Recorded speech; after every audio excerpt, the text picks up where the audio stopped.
Hello అందరికీ. నేను మీ వీరేంద్ర. మన నుంచి వీడియో వచ్చి చాలా కాలమే అవుతుంది. Very sorry for the delay. అంత లేట్ అయ్యాక చాలా రీసెర్చ్ చేసి మంచి వీడియోతో మీ ముందుకొచ్చా. మా కంటెంట్ నచ్చితే ప్లీజ్ సబ్స్క్రైబ్ చేసుకోండి. మా పాత వీడియోకి మీరు చూపించిన లవ్ అండ్ సపోర్ట్‌కి మేము ఇంకా మంచి వీడియోస్ దింపుతూనే ఉంటాం. లేట్ అవుతే ప్లీజ్ అడ్జస్ట్ చేసుకోండి. ఇంకా వీడియోలోకి వెళ్ళిపోదాం. లవ్ స్టోరీస్ అనగానే మీకు గుర్తొచ్చే డైరెక్టర్స్ ఎవరు? కామెంట్‌లో చెప్పండి. మణిరత్నం, శేఖర్ గమ్ముల, గౌతమ్ వాసుదేవ్ మీనన్. మాక్సిమం వీళ్ళ నేమ్సే మీ మైండ్‌లోకి వచ్చుంటాయి గదా! వెయిట్.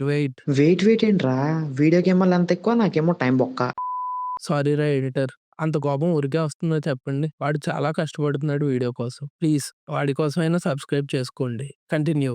వీడియోలోకొచ్చేసాం. వాళ్ళే కాదు ఇంకొకరు కూడా ఉన్నారు. గుర్తుపెట్టుకో అను రాఘవపూడి. ఫ్యూచర్‌లో ఇండియన్ సినిమాలో లవ్ స్టోరీస్ అండ్ ఎమోషన్స్ ప్రస్తావన వస్తే వినిపించే పేరవుతుంది. పెద్ద స్టార్ హీరోస్‌తో సినిమా చేయలేదు. హై బడ్జెట్ ఫిల్మ్స్ తీయలేదు. అయినా హను గారి మీద అంత కాన్ఫిడెన్స్ ఏంటి అంటారా? మెయిన్‌లీ ఆయన రైటింగ్. ఇంకా డెప్త్‌గా వీడియోలో చూసేద్దాం పదండి. Getting into the Hanu's cinematic journey. Hanu గారికి 8థ్ క్లాస్ నుండి పోయెట్రీ రాసే అలవాటు ఉంది. అండ్ తెలుగు భాష మీద, మిథాలజీ మీద మంచి పట్టున్న వ్యక్తి. ఈయన Tollywood most under rated movies తీసిన ఏలేటి చంద్రశేఖర్ గారి శిష్యుడు. గురువుని మించిన శిష్యుడు అంటే ఈయనేనేమో అనిపిస్తుంది. ఈ మాట ఎందుకన్నానో ముందు ముందు మీరే వీడియోలో చూస్తారు. అను గారి మూవీస్ లో మనకి నచ్చేది ఎమోషన్స్ అండ్ లవ్. ఆ కోర్ ఎమోషన్స్ కి ఇన్స్పిరేషన్ ఎవరో తెలుసా? అదేనండి మన కళా తపస్వి విశ్వనాథ్ గారంట. అండ్ ఆయన మూవీస్ అంటే హను గారికి చాలా ఇష్టం. హను గారి మూవీస్ ఎందుకంత స్పెషల్ అంటే ఆ మూవీస్ కి మన జనరేషన్ కనెక్ట్ అవుతుంది అండ్ మన ఫాదర్స్ జనరేషన్ కూడా కనెక్ట్ అవుతుంది. ఇప్పుడున్న ఈ పరిస్థితిలో ఫ్యామిలీతో కలిసి చూసే సినిమాలే చాలా అరుదు because of bold scenes and vulgarity. But Hanu గారి మూవీస్ అందరూ కలిసి చూసే మూవీస్ లానే ఉంటాయి. అందరూ రిలేట్ అయ్యేలా కూడా ఉంటాయి because of magic in his writing. ఆయన movies maximum 90s 50s time line లోనే ఉంటుంది. ఎందుకంటే ఆ టైంలో మనం చూస్తే మన పేరెంట్స్ టైంలో ఒక లవ్ స్టోరీలో ఉన్న డ్రామా ఇప్పుడు 2024లో మన మధ్య ఉండదు. Because of difference in our generation thought process and their generation thought process. So అన్ని జనరేషన్స్ రిలేట్ అయ్యేలా ఆయన డ్రామా జనరేట్ చేస్తారు. అనుగార్ writing is entirely different from others. ఎందుకంటే అనుగార్ రైటింగ్ స్టేజ్ లో 500 to 600 సీన్స్ రాసి దెన్ ఆయన డ్రామాని ఫీల్ అయ్యి అవసరమైన సీన్ ని ఫిల్టర్స్ చేస్తారంట. అందుకే ఆ సీన్స్ కి మనం అంత రిలేట్ అవుతాం. అండ్ ఆ సీన్స్ అన్ని చూస్తే ఏదో ఒక నవల్ చదువుతున్న ఫీలింగ్ వస్తుంది మనకి. మీరు హను గారి మూవీస్ చూస్తే మూవీ స్టోరీ బ్యాక్గ్రౌండ్ లో ఆ టైమ్ లైన్ కి తగ్గట్టుగా రియల్ ఇన్సిడెంట్ ని మెచ్ చేస్తారు. Like Nepal earthquake in Padi Padi Leche Manasu and operation Gibraltar in Sitaramam. And Hanu గారి మూవీస్ మనం ఇన్నర్ డీటెయిలింగ్ చాలా బాగా చూస్తాం. లైక్ అందాల్ రాక్షస్ మూవీలో మెయిన్లీ నేమ్స్ ప్లానెట్స్ ని పోలి ఉంటాయి. ఎలా అంటే సూర్య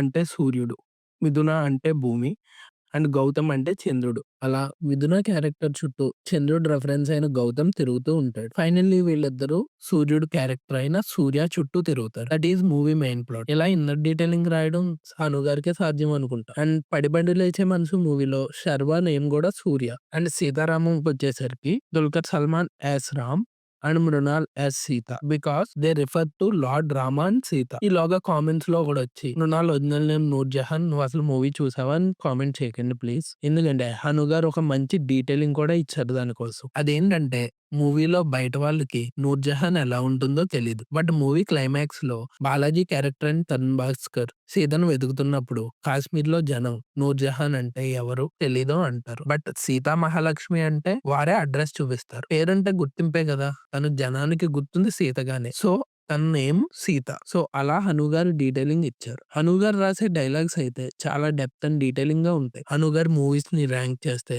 నాకు నచ్చిన టాప్ 3 మూవీస్ అయితే ఇవే.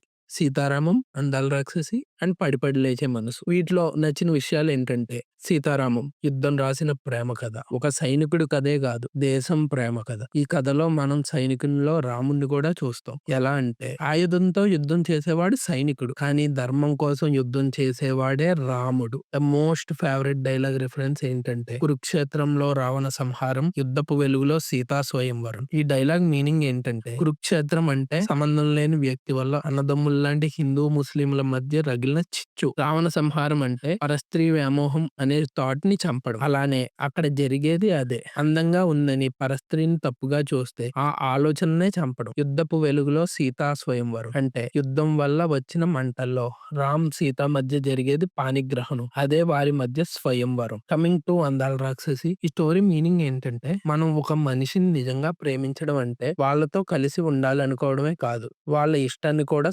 నివారించను. అవసరమైతే వాళ్ళ కోసం వాళ్ళనే వదులుకోవడం. అలానే ఈ సినిమాలో మిథున కోసం సూర్య ప్రేమని త్యాగం చేస్తాడు. అలాగే గౌతమ్ మిథున ప్రేమిస్తుందన్న సంగతి తెలుసుకొని వాళ్ళిద్దరి కోసం ప్రాణాన్నే త్యాగం చేస్తాడు. అండ్ కమింగ్ టు ది పడిపడి లేచే మనసు. ఈ మూవీలో సూర్య వయసు, ప్రేమ శ్రీకృష్ణుడు, రుక్మిణీదేవిని పోలి ఉంటుంది. అండ్ ఈ మూవీలో డైరెక్టర్ హీరోయిన్ కున్న డిసీజ్ రెట్రోగ్రేడ్ అమేషియా గురించి ఫస్ట్ హాఫ్ లోనే క్లాస్ రూమ్ సీన్ లో డైరెక్ట్ సాయి పల్లవితోనే చెప్పిస్తారు. బట్ ఆ టైంలో మనం పట్టించుకోం. బట్ అదే డిసార్డర్ సెకండ్ హాఫ్ లో సాయి పల్లవికి అటాక్ అవుతుంది. హనుగారి మూవీస్ లో హీరో క్యారెక్టర్స్ అన్ని గుర్తుండిపోయే క్యారెక్టర్స్ లానే ఉండిపోతాయి. ఇంత మంచి మంచి డీటెయిలింగ్ ఉన్న మూవీస్ తీసిన ఈయనకి ఒక పేరు ఉంది. అదే సెకండ్ హాఫ్ సిండ్రోమ్. తెలుసుకునేలా చేసిన ఒక పెద్ద నింద ఏంటంటే, నాకు సెకండ్ హాఫ్ సిండ్రోమ్ ఉందని. అదేంటంటే ఆయన మూవీస్ లో ఫస్ట్ హాఫ్ ఉన్నంత రేంజ్ లో సెకండ్ హాఫ్ ఉండదు అని. అలానే ఆయన మూవీస్ లో ఫెయిల్ అవ్వడానికి మెయిన్ రీజన్ కూడా సెకండ్ హాఫ్ అనే అంటారు. బట్ అది ఒకప్పుడు. ఆయన సీతారామం ఈవెంట్ లో ఒక మాట చెప్పారు. సీతారామం సినిమాతో సెకండ్ హాఫ్ సిండ్రోమ్ ని ఓవర్కమ్ చేస్తున్నా అని. బట్ ఈసారి నేను ఓవర్‌కమ్ చేశాను అది. I'm not a patient anymore. After continuous 2 flops I can proudly say అదే మాట ఇచ్చారు.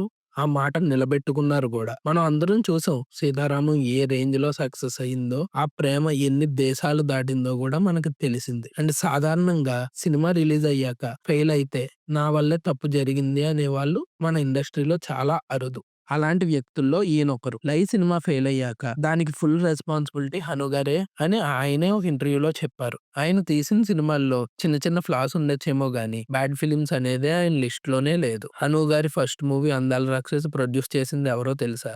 ఎవరో గాదండి. మన జక్కన్న రాజమౌళి గారు. ఏ రేంజ్‌లో కంటెంట్ ఉంటే ఆయన ప్రొడ్యూస్ చేశారో ఒక్కసారి ఆలోచించండి. అండ్ హను గారి సక్సెస్ జర్నీ చూడాలంటే ఈ ఒక్క విషయం చూడండి, మీకే అర్థమవుతుంది. ఆయన ఫస్ట్ మూవీ 'అందాల రాక్షసి' స్టార్టింగ్‌లో ఈ నోట్ వస్తుంది. బికాస్ ఆఫ్ లో బడ్జెట్, టైమ్ లైన్‌కి తగ్గట్టుగా సెట్స్ కూడా వేయలేని పరిస్థితి. బట్ అదే హను గారు టాప్ ప్రొడక్షన్ హౌస్ అయిన వైజయంతి మూవీస్‌తో కొలాబరేట్ అయ్యి 'సీతారామం' టైంలో ఆర్మీ బ్యాక్ డ్రాప్ కోసం స్నోలో సెపరేట్ సెట్స్ కూడా వేశారు. అలానే తెలుస్తుంది అతని dedication and success journey. 'Sitaramam' వచ్చాక అనిపించింది ఇలాంటి లవ్ స్టోరీస్ ప్రభాస్ అన్నకి ఎప్పుడు పడుతుందో అని. ఇప్పుడు వచ్చేస్తున్నారుగా 'ఫౌజీ'తో. ఆ కాంబినేషన్ అనౌన్స్‌మెంట్ వచ్చాక ఫ్యాన్సే కాదు, జనరల్ ఆడియన్స్ కూడా ఎప్పుడా ఎప్పుడా అని ఎదురు చూస్తున్నారు. ఫైనల్లీ కొన్ని రోజుల్లో మన ప్రభాస్ అన్నని ఆర్మీ లుక్‌లో చూసేస్తున్నాం. అండ్ ఇప్పుడు ఫుల్ స్క్రిప్ట్ కంప్లీట్ అయ్యింది. అండ్ షూట్ కూడా స్టార్ట్ అయింది. డార్లింగ్ కూడా షూట్‌లో జాయిన్ అయ్యారు. ప్రభాస్‌ని ఆర్మీ లుక్‌లో ఎలా చూపిస్తారో చూడాలి.